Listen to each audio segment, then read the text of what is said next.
I'm filming this video on May 15th, but I'm not going to upload it until May 16th. And this is just a vlog about how annoying travel has been recently. It was annoying on Sunday. It was annoying today for a different reason. And it's going to get a hell of a lot more annoying soon, depending on what happens with the LAR strike. Though Sunday had nothing to do with the LAR. Sunday, you know, my LAR went perfectly smoothly, got into Penn Station smoothly. We left Penn Station smoothly, right on time. The issues came when the engine got struck by a power line, forcing a rescue operation that led to a 2-hour delay. However, the thing is that, you know, now we're looking at, you know, LAR issues that are causing a big issue. So today, the LAR isn't on strike yet, but there was a massive fire on the tracks just outside of Penn Station.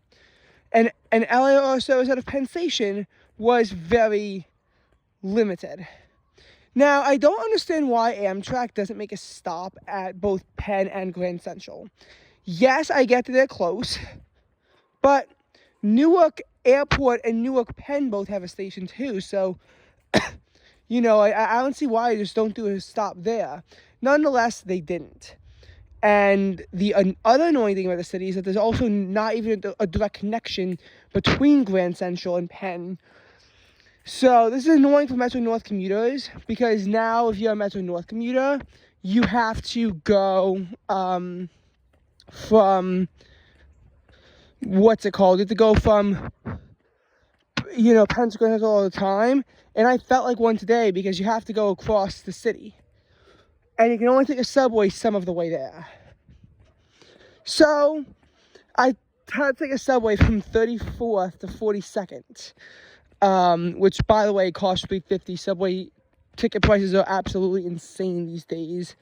And then I had to walk across, you know, get from 42nd and 8th to 46th in Lexington, I think, or maybe 46th in Madison, or actually 47th in Madison to get to the LAR terminal of Grand Central. My Amtrak arrived at Penn at 3:50. I then, you know, I think I made it to the subway area at like 3:56. Got on a 4 o'clock subway. Actually got off at 4:02. The ride was very, very short. But then the walk took me until about 4:22.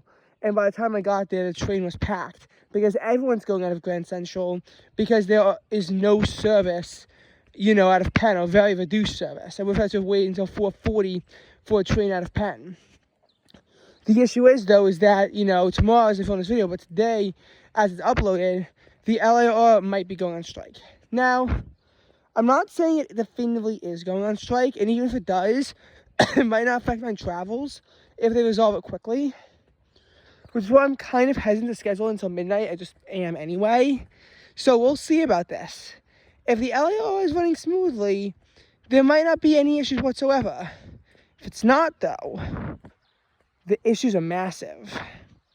Because if the LAR is not running, what that means now is you have to completely avoid the city area. The congestion is going to be so bad if there's no LAR that we have to go think creative. If you can't go west, you got to go east. But the issue is, if you go east, there's very few ways off of Long Island.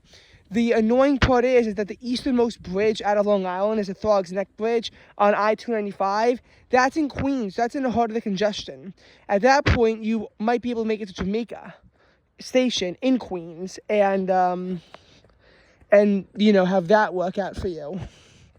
But Jamaica is still far, and I'm not sure if they have any closer, you know, subway stations to Long Island. I mean, probably City Field with the 7 line, but that might only run when there's Mets games going on, so you have to time that very strategically.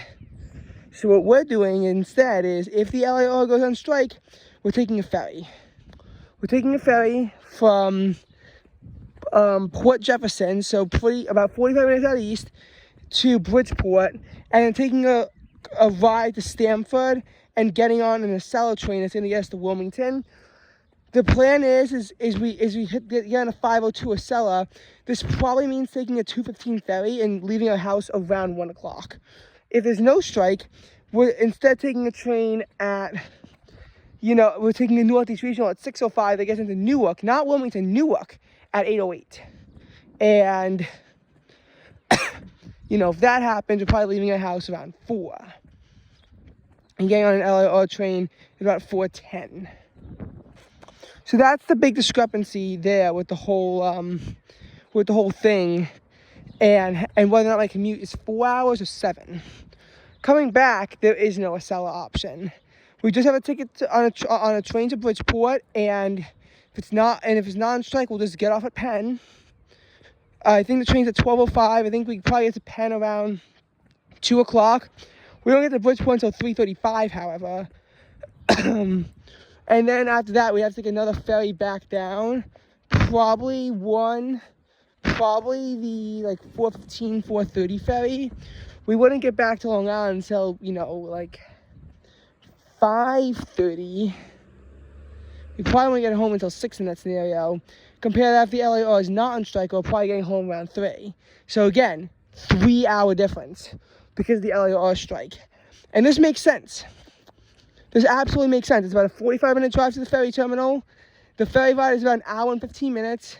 You're adding, about an hour extra in Amtrak when you do this, and there's also a gap, between all the times.